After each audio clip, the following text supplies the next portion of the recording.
भारत को नया उपराष्ट्रपति मिल गया है। सीपी राधाकृष्णन उपराष्ट्रपति का चुनाव जीत चुके हैं। उन्होंने इंडिया गठबंधन के उम्मीदवार सुदर्शन रेड्डी को हरा दिया। इस चुनाव में करीब 15 सांसदों ने क्रॉस वोटिंग की है।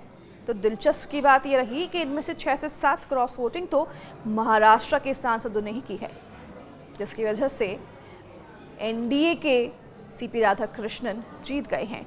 अब इसके पीछे महाराष्ट्र के सीएम देवेंद्र फडणवीस और डिप्टी सीएम एकनाथ शिंदे का दिमाग भी बताया जा रहा है।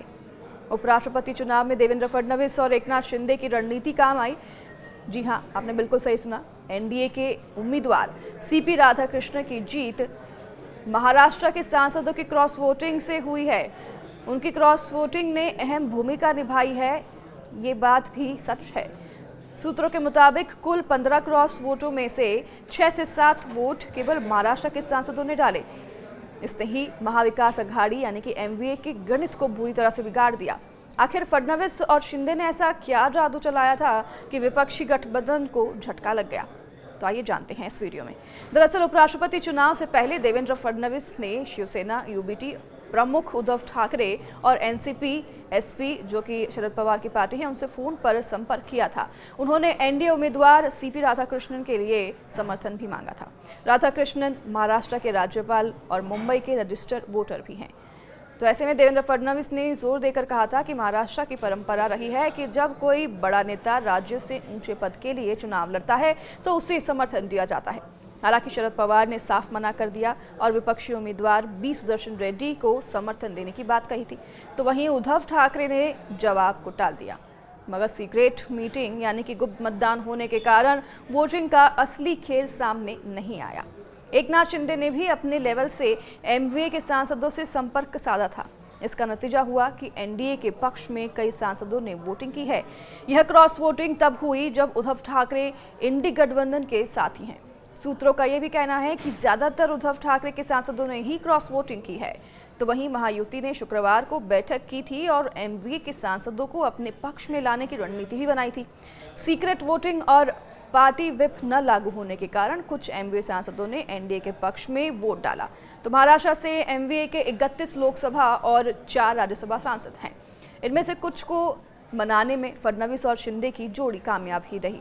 सूत्रों का यह भी कहना है कि शिंदे की शिवसेना और बीजेपी के कुछ नेताओं ने पुराने रिश्तों का फायदा भी उठाया। तो यही कारण है कि श्रीकांत शिंदे ने एक्स पर पोस्ट कर इंडिया अलायंस और एमवीए के सांसदों को धन्यवाद दिया है। सीपी राधाकृष्णन 12 सितंबर को उपराष्ट्रपति पद की शपथ ले सकते हैं। तो वहीं राष्ट्रपति द्रौपदी मुर्मू उन्हें पद और गोपनीयता की शपथ दिलाएंगी। राधाकृष्णन अभी महाराष्ट्र के राज्यपाल हैं और उपराष्ट्रपति चुनाव में एनडीए उम्मीदवार थे।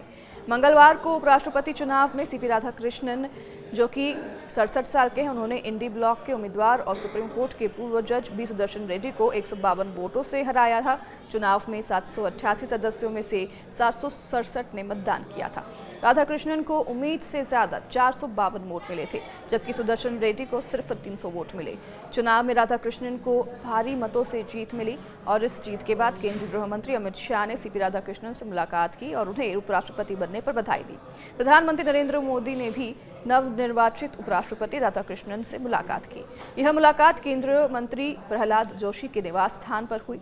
पूर्व उपराष्ट्रपति जगदीप धनखड़ ने भी अपने कार्यकाल से हटने के बाद पहली बार सार्वजनिक बयान में राधाकृष्णन को बधाई दी। उन्होंने अपने पत्र में लिखा कि नए उपराष्ट्रपति की यह उपलब्धि देश के प्रतिनिधियों का विश्वास दर्शाती है।